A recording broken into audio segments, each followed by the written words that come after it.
आता होऊन जाऊ दे साऱ्या जगाला पाहू दे पडू दे पाऊल जरी काट पाया खाली लाकड्याला येऊ दे पडू दे पाऊल मोठी लढाई र लढू मातीसाठी र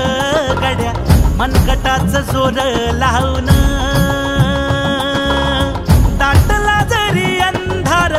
एकजूट हो आज दिवा देऊ तेज दावर तू आभाळ आभाळ वादळ तुझ तू राजा आसमानीच बळ दावली